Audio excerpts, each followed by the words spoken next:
আবু যর গিফারি রে, লাব্বাইকা ইয়া রাসূলুল্লাহ। ওরে আবু যর গিফারি, লাব্বাইকা ইয়া রাসূলুল্লাহ। আগে নবীজি আপনার পাশে থাকার পর তিনবার কেন ডাক দিলেন? মনে হয় কিছু গুরুত্বপূর্ণ নসিহত আমাকে করবেন। আগে নবীজি কি নসিহত করবেন বলে দিন। আল্লাহ নবী বললেন, আবু যর গিফারি, চলো না কনকনে শীতের মৌসুমে যাব বাগানের দিকে বেড়াবার জন্য। আল্লাহ নবীর সাহাবী আবু যর গিফারি রাদিয়াল্লাহু আনহুকে সাথে নিয়ে এই কনকনে শীতের মৌসুমে আল্লাহ নবী একটি গাছের ডাল ভেঙে ঝাঁকুনি দিলেন। ঝাঁকুনি, শীতের মৌসুমে ঝাঁকুনি দিতে দেরি হয়, ওনার হাতের শাখার পাতা গোলা জড়তে দেরি হয় নাই। আল্লাহ নবীর উপমা যাবার বলে, আবু যর গিফারি তাকায়া দেখো না আমার হাতের শাখায় পাতা আছে কিনা নাই। আল্লাহ নবীর সামনে বলেন, নবীজি আপনার হাতের শাখায় তো দেখা যায় ঝাঁকুনি দেওয়ার কারণে পাতা গোলা জ্বলে গিয়েছে। আল্লাহ নবী বলেন, আবু যর গিফারি, আমি বিশ্ব নবী জানাইয়া দিলাম, ঈমান আনার পরে যদি কোন আল্লাহর পরিপূর্ণ গোলাম হয়ে যদি পরিপূর্ণ ঈমান আনার পরে আমি বিশ্ব নবীর খাঁটি উম্মত হয়ে যদি যথারীতি নামাজ আদায় করতে পারে, আবু যর গিফারি নামাজ আদায় করে সালাম ফিরাতে দেরি হতে পারে, মহান আল্লাহ ওই গাছের পাতার মতো তার গুনাহ জড়াইতে সেকেন্ড দেরি হবে না। আল্লাহ নবীজি সম্বোধন করে বলেন, ওরে আবু হুরায়রা, আমি আবু হুরায়রাকে সম্বোধন করলেন, মনে হয় কিছু মূল্যবান নসিহত করবেন। আবু হুরায়রা রে, তোমার বাড়ির সামনে কি কোনো পুষ্কুনি অথবা হাউজ আছে না নাই? আল্লাহ নবীর সামনে বলেন, নবীজি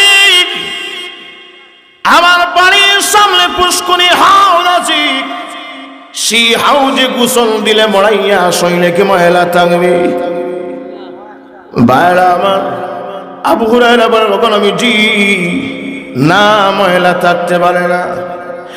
একবার গোসল দিলে যদি ময়লা না থাকে, আবু হুরায়রা দুইবার যদি গোসল নেওয়া হয় শরীরে কি ময়লা থাকবে? নবীজি না, ময়লা থাকতে পারে না। আবু হুরায়রা রে, যদি প্রতিদিন তোমার বাড়ির সামনের হাউসে অথবা পুষ্করিতে 5 বার গোসল দেওয়া হয়, ওরে আবু হুরায়রা শরীরে কি ময়লা থাকবে? আগে নবীজি না, ময়লা থাকতে পারে না। আগে নবীজি আপনি কেন আমাকে তো প্রশ্ন করছেন? আল্লাহ নবী বিশ্ব নবী রাহমাতুল আলামিন বলেন, আবু হুরায়রা রে, আমি বিশ্ব নবী জানাইয়া দিলাম, আল্লাহর উপরে যদি খাঁটি ভাবে ঈমান আনে, আমি বিশ্ব নবীর খাঁটি উম্মত হয়ে যদি যথারীতি 5 ওয়াক্তের নামাজ আদায় করতে পারি, মহান আল্লাহ গ্যারান্টি দিয়ে বলেন, নামাজ আদায় করে সালাম ফিরাতে দেরি হতে পারে, মহান আল্লাহ তার জীবনের গুনাহ কমাইতে সেকেন্ড দেরি হতে পারে না। চিন্তা করে দেখেন, তো নামাজ আদায় করলে আমাদের জীবনের গুনাহ আল্লাহ ঘুমাই গেছে নি আল্লাহ জানে। কি নামাজ আদায় করলে কি হয়? আরো জোরে কোন, জীবনের গুনাহ মাফ হয়। এই কথাটা আমার নয়, কার? আল্লাহ। এখন তো দলিলবিহীন ওয়াজের অভাব বাংলার জমিনে নাই, কারণ দলিল থাকতে হবে নামাজে যে গুনাহ মাফ হয়, দলিল থাকার দরকার আছে না নাই? আর একটু জোরে আওয়াজ করে বলেন, অবশ্যই দলিল থাকতে হবে। চিন্তা করে দেখেন, মিলুক আর না মিলুক ওয়াজ একটা করিলে লিপ্ত হয় না। 2 বন্ধু ছিল, তারা জাতিগতভাবে হিন্দু, তো একজন জিজ্ঞাসা করছে, বন্ধু তোমার নামটা কি যেন বলে গেছে কি? আমার নাম হলো বলরাম দাস। কি নাম? জিন্দগিতে আর বলবো না, এজন্য ঢুকাইলাম তোমার ভিতরে বুড়ুয়া বাস। আইকওয়ালা বাস কেমনে যে ঢুকাইলো? তখন বেটা চিন্তা করে, আমার ভিতরে বুড়ুয়া বাস ঢুকাই লাইছে, আর আমি কি খালি থাকলে পারি? আমিও তো ঢুকাইতে হইব। একটু পরে জিজ্ঞাসা কর, বন্ধু আচ্ছা তোমার নামটা তো বলে গেছি, কি তোমার নাম? আমার নাম দেবী। যা করে মৌলা ঢুকাইলাম তোমার ভিতরে এত নাম, ওটা সাউ গাছ। কইটা তো মিলল না, কারণ বলরাম দাসের সাথে বড়ুয়া বাসের মিল আছে, দেবীর সাথে সাউ গাছের কোনো মিল নাই। মিলক আর না মিলক ঢুকাইলাম তো। এখন মিলুক আর না মিলুক ওয়াজ একটা করে লাইলাম তো উলামায়ে কেরামের কাছে গ্রহণযোগ্য হতে পারে। আল্লাহ বলেন যে মহান আল্লাহ গ্যারান্টি দিয়ে বলেন, নামাজ আদায় করলে জীবনের গুনাহ মাফ হয়। আল্লাহ কোরআনে বলেন, আকিমিস সালাতা তারাফাইল নাহারি ওয়া যুলাফাম মিনাল লাইল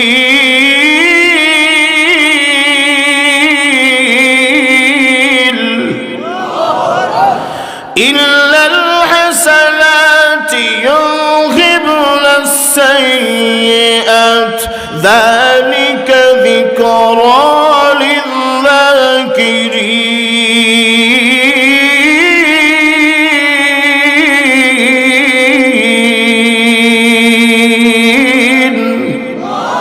আল্লাহ বলেন, দিনের প্রথম ভাগ থেকে রাতের অন্ধকার পর্যন্ত নামাজ আদায় করো।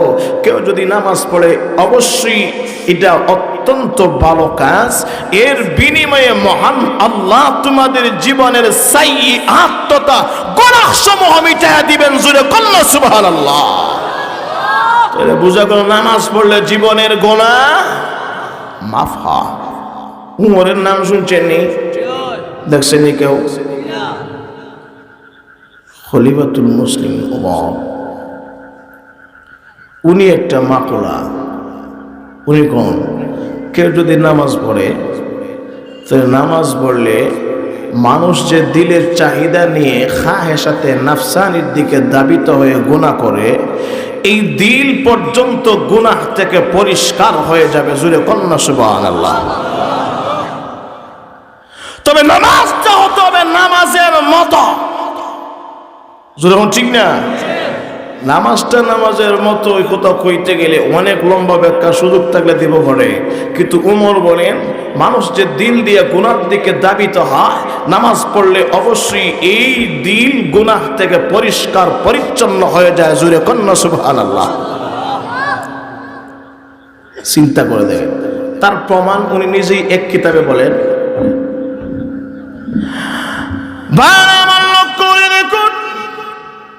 আল্লাহ নবী বিশ্বনবী রাহমাতুল আলামিনের বিজ্ঞ সাহাবী, যার নাম হবে খলিফাতুল মুসলিমিন ওমর।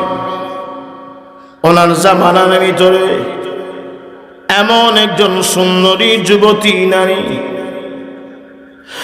এই সুন্দরী যুবতী নারীকে দেখে একজন কালো যুবক পাগল পারা হয়ে গেছে। খায়রুল মাজালিস নামক গ্রন্থের ভিতরে আব্দুর রহমান শফি রহমতুল্লাহ আলাইহি সুন্দর করে আনেন। উনি সিঁড়িতে দে সহে, ও সুন্দরী যুবতী নারী, আমি তোমাকে দেখে পাগল পাড়া হয়ে গেছি। আমি তোমাকে বিবাহ করব, মেহেরবানি করো, আমার বিয়ের প্রস্তাবটা তুমি গ্রহণযোগ্য করে নাও। উনি আবার সিঁড়িতে জবাব দে, করেন না, আমি মানি না, কারণ আমি হলাম সুন্দর দোলক আর তুমি হইলে কালো। কালো দোলর কোনো মিল হতে পারে না। তবে যদি এই জামানার রাষ্ট্রপতি যিনি খলিফাতুল মুসলিমিন ওমর রাদিয়াল্লাহু আনহুর পিছনে গিয়ে একাধারে 40 দিন তাকবীরে ওরা শহীদ নামাজ আদায় করতে পারো 40 দিন নামাজ আদায় করে যদি চিল্লা লাগাতে পারো, তাহলে আমি তোমার বিবাহের প্রস্তাবে রাজি হয়ে যাব। বলুন তো শর্তটা কঠিন নাকি সহজ? আর একটু জোরে এখন। কঠিন। রাষ্ট্রপতি খলিফাতুল মুসলিমিন ওনার পিছনে নামাজ উনি সাধারণ ইমাম না, কত বড় আল্লাহওয়ালা ইমাম খলিফাতুল মুসলিমিন ওমর। চিন্তা করে দেখেন এই খলিফাতুল মুসলিমিন কত বড় আল্লাহওয়ালা ইমাম, তার পিছনে নামাজ পড়লে কবুল হবে কি হবে না? আওয়াজ করে বলেন। বাইরা আমার, উনি আমাদের মতো সাধারণ ইমাম না। আল্লাহর নবীজি বলেন শয়তান মানুষকে নামাজে ধোঁকা দিতে পারে। যেই শয়তান মানুষকে নামাজের ভিতরে ধোঁকা দিবে, মিশকাত শরীফের ব্যাখ্যা গ্রন্থ মীর কাতেমুল্লাহ আলী কারি রাহমাতুল্লাহ আলাইহি সুন্দর করে আনেন। এই শয়তানের নাম হলো খিনজাব। যেরকম কি নাম? আর যে শয়তান নামাজ ছাড়া অন্য টাইমে মানুষকে ধোঁকা দেয়, এই শয়তানের নাম হলো আহরামান। যেরকম কি নাম? কিন্তু খলিফাতুল মুসলিমিন ওমর ওনাকে ধোঁকা দেওয়া দূরের কথা, আল্লাহর নবী বলেন আশ-শাইতানু ইয়াফিরু মিন জিল্লি উমরা। উমরকে দেখা দূরের কথা, উমরের বডির ছায়া দেখলো শয়তান বায়ু মেরে বাগে। আর একটু জোরে কন্যা সুবহানাল্লাহ। এই খলিফাতুল মুসলিমিন ওমর কত বড় আল্লাহওয়ালা ইমাম, চিন্তা করে দেখেন ভাইরা আমার, এত বড় আল্লাহওয়ালা ইমাম। আল ইতকান ফি উলুমিল কোরআন নামক একটা গ্রন্থ আছে 8 খণ্ডে। আল্লামা জালালউদ্দিন সুয়ুতী রাহমাতুল্লাহ আলাইহি 2 নম্বর খণ্ডে উনি বলেন এই যুগের একজন মুহাদ্দিস ছিলেন খলিফাতুল মুসলিমিন ওমর। আল্লাহর নবীজির একটা হাদিস শরীফে মুসলিম শরীফে বলেন মুহাদ্দিসু হাদিহিল উম্মাহ খলিফাতুল মুসলিমিন ওমর। এক কথায় উনি যা ডিসিশন নেয় মহান আল্লাহর পক্ষ থেকে সেটাকে কবুল করা হয়। এইভাবে খলিফাতুল মুসলিমিন ওমর কোরআন শরীফে প্রায় 23-24 খানা আয়াত আল্লাহর পক্ষ থেকে নাজিল হয়েছে। উনি বলেন আল্লাহ, এই আয়াতটা যদি এইভাবে না হইয়া ওইভাবে হইতো কত ভালো হইতো। আল্লাহ বলেন উমর রে, তোমার অন্তরের কল্পনা জল্পনাটাকে কবুল মঞ্জুর করে আমি মহান আল্লাহ এইভাবে কোরআন শরীফে 23-24 খানা আয়াত নাজিল করে দিয়েছি। যার কথা ডাইরেক্ট আল্লাহর সাথে বিকে, কত বড় আল্লাহওয়ালা ইমাম। আমার এত আল্লাহর ইমাম খলিফাতুল মুসলিমিন ওমর তারিখে মদিনা নামক কিতাবের ভিতরে আল্লামা কুতুবউদ্দিন হানাফি রাহমাতুল্লাহ সুন্দর করে আনেন। যখন এই খলিফাতুল মুসলিমিন ওমর ওনাকে নিয়ে কবরে রাখা হবে, বিসমিল্লাহি আলা মিল্লাতি রাসূলিল্লাহ মিনহা খালাকনাকুম ওয়া ফিহা নুঈদুকুম ওয়া মিনহা নুখরিজুকুম তারাতান উখরা বলে মুলকের আল্লাহকে দুইজন ফেরেশতা আসছে সলভ করার জন্য। আসিয়া কয় মার রব্বুকা ওয়া মা দীনুকা ওয়া মা নবিয়ুকা, তোমার রব, তোমার নবী, তোমার ধর্ম কি? কিন্তু উমর বিচারা জবাব দেয় না, জবাব নাই। আবার জিজ্ঞাসা করে তোমার রব, তোমার নবী, তোমার ধর্ম কি? জবাব নাই।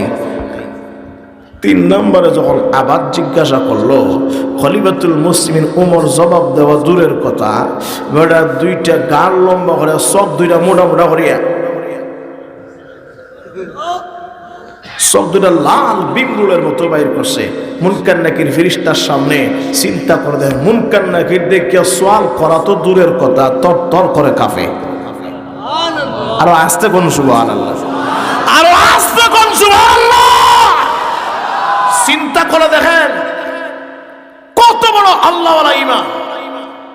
খলিফাতুল মুসলিমিন ওমর তাফসীরে কাশাফে আনেন, তরতর করে যখন কাঁপে তখন তো আর উমর আর সোয়ালের জবাব দিব পরে আগে চিনচনি আমারে, আমাকে জিজ্ঞাসা করো আমার রবকে, আমার নবী কে, আমার ধর্ম কি। যে উমর দুনিয়াতে ঈমান আনার পরে 1 সেকেন্ডের জন্য এই 3 দায়িত্ব ভুলি নাই, কেমনে বুঝলে 3 হাত মাটির গভীরে আসার পরে 3 দায়িত্ব ভুলিয়া দেয়? ফাইজলামি করার জায়গা পাও না। দেখি মুনকার নাকির তোমার রবকে, জোরে বলতেন না সুবহানাল্লাহ। চিন্তা, আরে হাতাহাতি করতে করতে দারোগার লগে হাতাহাতি চলে। আর একটু জোরে এত রাগ ছিল উমরের, চিন্তা করে দেখেন এখন কিন্তু জবাব নাই। মুনকার নাকির একটা আরেকটার সাথে কোন জায়গায় আইছি, আজকে এই জায়গাটা মনে অসুবিধাজনক জায়গা, বাড়ি দৌড়ে গেছে। কিন্তু বেশি দৌড় দিলে একটু হেরান যখন হয় তখন দেখেন দচানিয়া আল্লাহ জিজ্ঞাসা মুনকার নাকির কিটা হয়েছে, হেরান কে লেগে আল্লাহ কই না জান লইয়া আইসি মানে কোন জায়গায় গেছলে? আল্লাহ এই জায়গায় গেলে যে বিপদের সম্মুখীন হব আপনি তো আগ থেকে জানেন, আমরা আগে হইল তো যাইতাম না। আল্লাহ বলেন আমি তো বুঝিয়েই পাঠাইছি। জোরে বলতেন না সুবহানাল্লাহ। তো বুঝিয়া পাঠাইছি মানে তাহলে এর অর্থ হলো তোমরা তো বনি আদম জাতির বিরোধিতা করেছিলে, আদম বানায়ও না। আজকে আমার বই আদমের একটা সন্তান কালো উমরের কবরে পাঠাইয়া তোমাদেরকে উচিত জবাব দিলাম, তোমাদের চাইতে বনি আদমের সম্মান বেশি। আর তুজুরে কন্যা সুবহানাল্লাহ। আচ্ছা এই ইমামের পিছনে নামাজ পড়লে কবুল হইতো না? আর তুজুরে কন কত বড় আল্লাহওয়ালা ইমাম খলিফাতুল মুসলিমিন ওমর। চিন্তা করে দেখেন আমরার পিছনে নামাজ পড়লে কবুল নাও হতে পারে, কারণ আমরা অনেক সময় শয়তানের দুকা দিয়ে লইয়া যাই কি বাড়িতে, যখন ঠিক না হঠাৎ করে কয় হুজুর নামাজ তো 3 রাকাত হইছে। কেমনে রে? আমার তো এই জকিগঞ্জ বাজারের দোকান হইল 4টা, মাত্র 3টার হিসাব মিলাইছি, একটা বাকি আছে, নামাজ কি 3 রাকাত হইছে না? যখন ঠিক না এজন্য শুধু পাগড়িওয়ালা হুজুর দেখিলে ইমামতি দিলেন না, আর পাগড়িওয়ালা লোকের বর্তমানে অভাব। আর একটু যখন অভাব, আল্লাহ বলেন নামাজটা এমন ভাবে পড়ো যাতে নামাজের ভিতরে তোমরা আল্লাহকে দেখতে পাও। আরো আস্তে কোন সুবহানাল্লাহ। এখন কতজন নামাজি আছি যে নামাজের ভিতরে আল্লাহকে দেখতে পাই? লক্ষ্য রাখেন, কিন্তু কথা অনেক গভীরে চলে গেছে। রাসূল বলছেন তোমরা নামাজটা এমন ভাবে পড়ো যাতে নামাজের ভিতরে আল্লাহকে দেখতে পাও। তাহলে বোঝা গেল রাসূল আল্লাহকে নামাজে দেখে, ঠিক না? আর রাসূল যখন দেখলেন না তাহলে বললেন কেন? তাহলে বোঝা গেল রাসূল নামাজে কাকে দেখেন? আল্লাহকে দেখেন। এজন্য বলছেন আনতাবুদাল্লাহ কাআন্নাকা তারা, তোমরা এমন ভাবে গোলামি করো, এমন ভাবে নামাজ পড়ো যাতে নামাজের ভিতরে তোমরা মহান মালিক আল্লাহকে দেখতে পাও। জোরে কন্যা সুবহানাল্লাহ। এখন দেখা যায়নি, আমরা তো কেউ দেখি না, যখন ঠিক না, কিন্তু দেখতে গেলে চোখ লাগে। কি লাগে? তোমার আমার চোখ দিয়ে আল্লাহকে দেখতে পাইতাম না। যেই চোখ দিয়ে আল্লাহকে দেখা যায় ও চোখ ঠিকই আল্লাহকে দেখা নামাজের ভিতরে জুড়ে কন্যা সুবহানাল্লাহ। কোন ধরনের চোখ দিয়ে আল্লাহকে নামাজে দেখতে পাবে? এই চোখটা বানাতে গেলে আপনি ফিরাকি লাইনে মেহনত করতে হবে। ফিরাকি 3 লাইন। প্রথম নম্বর লাইন হলো প্রথমে মুজাহাদা, এরপরে মুরাকাবা, চিন্তা করে দেখেন, এরপরে মুশাহাদা। মুজাহাদা, মুরাকাবা, মুশাহাদা, মুজাহাদা, মুরাকাবা, মুশাহাদা। চিন্তা করে দেখেন, প্রথমে আল্লাহর ধ্যানে মুজাহাদা করলেন, আল্লাহর ধ্যান করতে করতে করতে করতে করতে করতে যখন আপনি মোটামুটি বইলে আল্লাহর ধ্যান চলে আসে, বসলেই আল্লাহর ধ্যান চলে আসে, অন্যটা না আসে, বসলেই আল্লাহর ধ্যান চলে আসে, অন্যটা না আসে, তখন মুজাহাদা শেষ। আপনি মুরাকাবা, মুরাকাবা আল্লাহর ধ্যান করতে করতে করতে করতে করতে করতে এক টাইমে যখন আপনার এই মুরাকাবাটা লং টাইম, দীর্ঘদিন মেহনত করতে করতে একটা পর্যায়ে চলে যাবে, তখন দেখবে মুশাহাদাতে বসলেই মহান মালিক আল্লাহকে দেখতে পাবে। একটু জোরে কন্যা সুবহানাল্লাহ। তাইলে এটা করতে গেলে কিন্তু প্রস্রাব করে পানি না লইলে হইবনি। এটা করতে গেলে নামাজ ছাড়িয়ে হইব। আর একটু জোরে আছে না কিছু লোক, পানি তোলে বাতি জ্বলে ঢেউ বাতাসে লিবে না, আমার কাছে মুড়ি দইতে অজু গোসল লাগে না। জোরে কইতেন না নাউজুবিল্লাহ। আবার এই সুরতে দেন না, আল্লাহকে পাইতে গেলে কোরআনের ইলম থাকতে হবে, আল্লাহকে পাইতে গেলে নবীর সুন্নতের প্রতি আমল থাকতে হবে, এবং কোন একজন বিজ্ঞ বুজুর্গ আল্লাহওয়ালা খাঁটি লোক, আল্লাহওয়ালা ইলম আমল ভালো দেখে যখন তাকে মুরব্বী হিসাবে মানবেন, তার হাতে বাইআত গ্রহণ যখন করবেন, তখন তার হাতে বাইআত গ্রহণ করতে করতে করতে করতে এক পর্যায়ে হুজুর সবক দিতে দিতে যখন দেখবে আপনার দিল ধীরে ধীরে আর গুনার দিকে ধাবিত হয় না, গুনাহ শুধু এই দিকে ধাবিত হয়, তখন মুজাহাদা, মুশাহাদা, মুরাকাবা করলেই ধীরে ধীরে যখন আল্লাহকে আপনি দেখতে পাবেন, মুরাকাবা করলেই তখন নামাজে দাণ্ডায়মান হইলেই একমাত্র মালিকের ফিকির থাকবে, আর দুনিয়ার ফিকির অসল হয়ে যাবে। যদি এখন কথা ঠিক কিনা? এইভাবে নামাজ পড়ো। আন তা'বুদাল্লাহা কাআন্নাকা তারাহ। এজন্য মহান রাসূল বলেছেন, নামাজ পড়ো এইভাবে যাতে মহান আল্লাহকে নামাজের ভিতরে দেখতে পাও। এজন্য শর্টকাট এক কথা বলেছি, নামাজে আল্লাহকে দেখতে গেলে সকল চোখে দেখা না, আসল চোখ লাগে। যখন ঠিক কিনা? এখন চোখ হলো 2 জাত, আপনি চর্ম চক্ষু দিয়ে দেখতে পাইবে না, এটাকে বলা হয় অন্তর্দৃষ্টি। ফাতাবিরু ইয়া উলিল আবসার। বছর লাগে, বছর। ওই অন্তর্দৃষ্টি। চোখ 2 ধরনের, একটা তো উপরে, আমি আপনাকে দেখি, আপনি আমাকে দেখেন। আপনি এখন চোখ মুজি লাইন দেখবেন, আপনার বাড়ি দেখা যায়, দেখা যায়নি? আপনার বাড়িতে কোথায় এখন বিবি ঘুমাইব, কখন যায়? যেরকম ঠিক না? কোন জায়গায় আপনার টেলিভিশন রাখা আছে, কোন জায়গায় ফ্রিজ, কোন জায়গায় চেয়ার টেবিল, দেখা যায়নি? দেখতে পাইছেন? এটা কোন চোখ? এই চোখ বাতিনি চোখ, এটা কুলিয়ে যাইব। এই চোখের কথা বলছেন, সকল চোখ দ্বারা মহান আল্লাহকে দেখা যায় না। চিন্তা করে দেখেন, যখন এই চোখ, অন্তর চোখ আপনার খুলে যাইব কি মুজাহাদা আর মুরাকাবা, মুরাকাবার পরে যখন মুশাহাদা করবেন, বসলেই ডাইরেক্ট মহান মালিককে দেখতে পাবেন। জুড়ে কন্যা সুবহানাল্লাহ। চিন্তা করে দেখেন। আর যখন মালিকের সাথে কালেকশন হয়ে যাবে, তখন আর লোকটা গুনাহ করতে পারবো নি। আর একটু জোরে কম। চিন্তা করে দেখেন, যেমন আল্লাহর নবী হযরত ইউসুফ আলাইহিস সালাম, ওনাকে যখন জুলেখা অথবা জালিখা একটা করে কি হয় বন্দী করে ফেলে, এবার জুলেখা বলে, ইউসুফ রে হালুম্মা জাররা ইলাইনা, আমাকে আসো আমার যৌন কুদারি বারণ করার জন্য। লক্ষ্য করে দেখেন বাইরা আমার, কিন্তু অন্ধকার করে একটা দরজা জানালা খোলা না।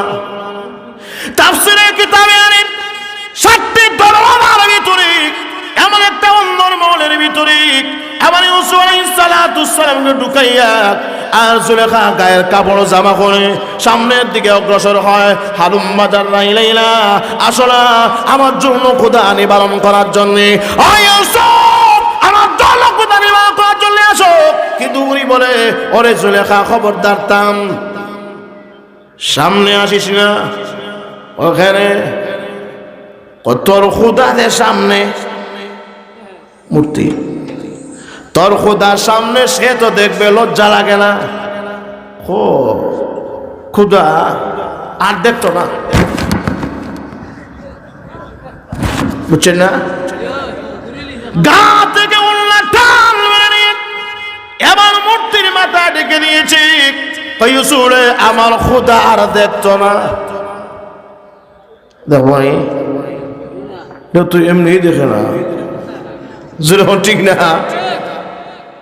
আমরার খোদা এমন যেরকম এই মূর্তি ইউসুফ আলাইহিস সালাম বলেন, জুলেখা তোর খোদার সামনে তাকার পর দেখে, কিন্তু আমি এমন খোদার বিশ্বাসী যে খোদাকে, যে খোদা মহান আল্লাহ আরশে আজিম থেকে অন্দর মহলের ভিতরে অন্ধকারের ভিতরে আমি পয়গম্বর ইউসুফকে দেখে,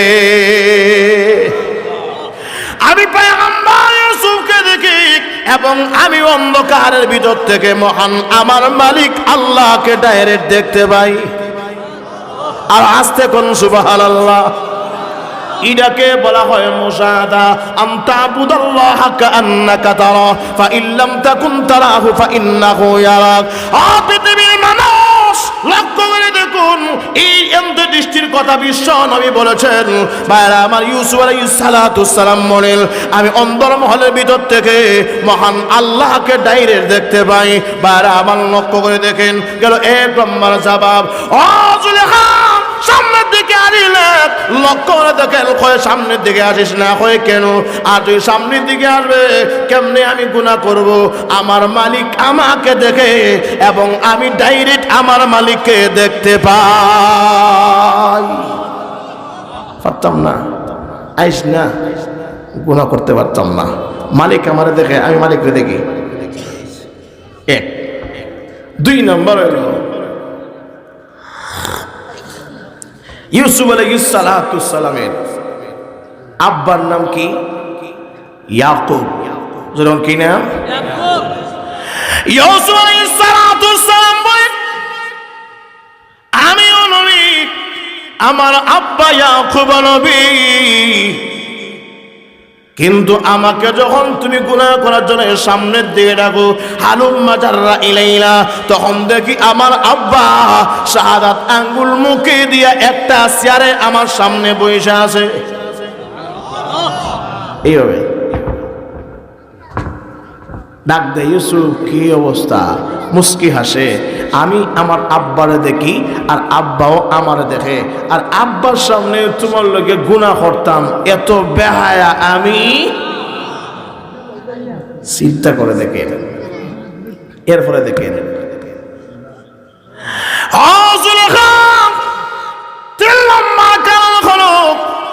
আমি আল্লাহকে দেখতে পাই।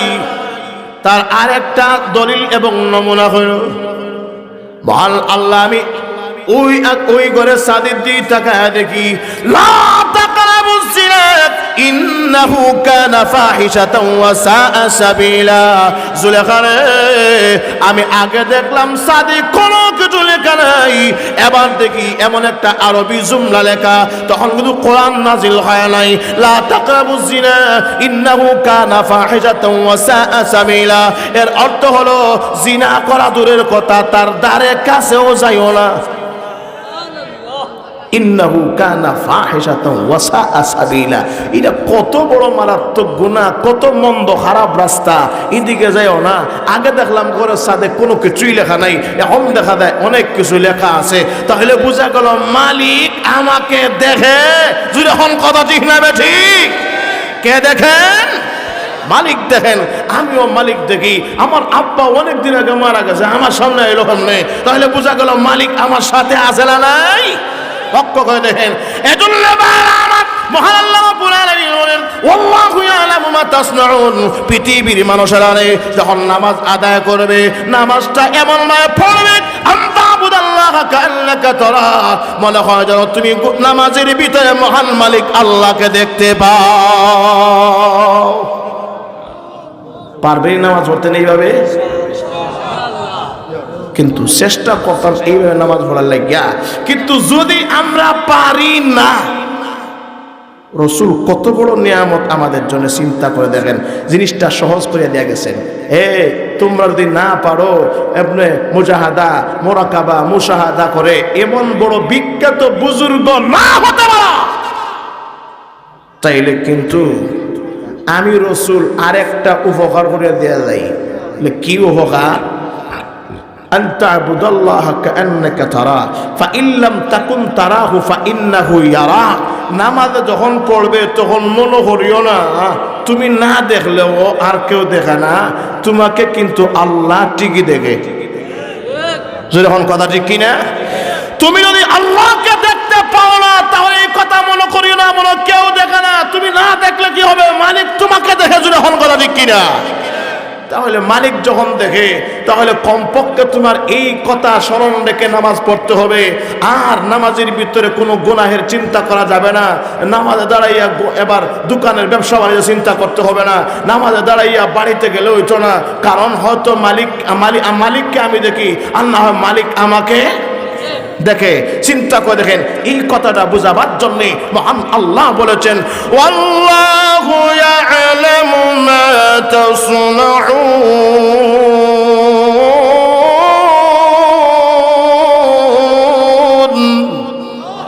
আল্লাহু ইয়ালামু মা তাসনাউন আই তা'মালুন তাফআলুন। তোমরা যা করো সবগুলা দেখেন কে? এজন্য আল্লাহ বলেন, আকিমিস সালাহ, নামাজ পড়ো। নামাজ পড়ে লাভ কি? ইন্নাস সালাতা তানহা আনিল ফাহশাই ওয়াল মুনকার। আমি বললাম। এরপরে মহান আল্লাহ বলেন, ওয়ালা যিকরুল্লাহি আকবার। আকবার এর অর্থ হলো নামাজটা সবচেয়ে মহান বড় জিকির। এরপরে দাঁড়াচ্ছেন ওয়াল্লাহু ইয়ালামু মা তাসনাউন। মোটামুটি সার সংক্ষিপ্ত একটা আলোচনা আপনাদের খেদমতে দিলাম। তবে আজকের আলোচনা সান নির্যাস হবে ভাইরা আমার, আমরা প্রত্যেকে নামাজ পড়ার দরকার আছেনি? আরো আসতে হন দরকার আসেনি? তাহলে জিন্দা নামাজ হওয়ার দরকার না মুর্দা নামাজি? আর একটু জোরে আওয়াজ করে বলেন।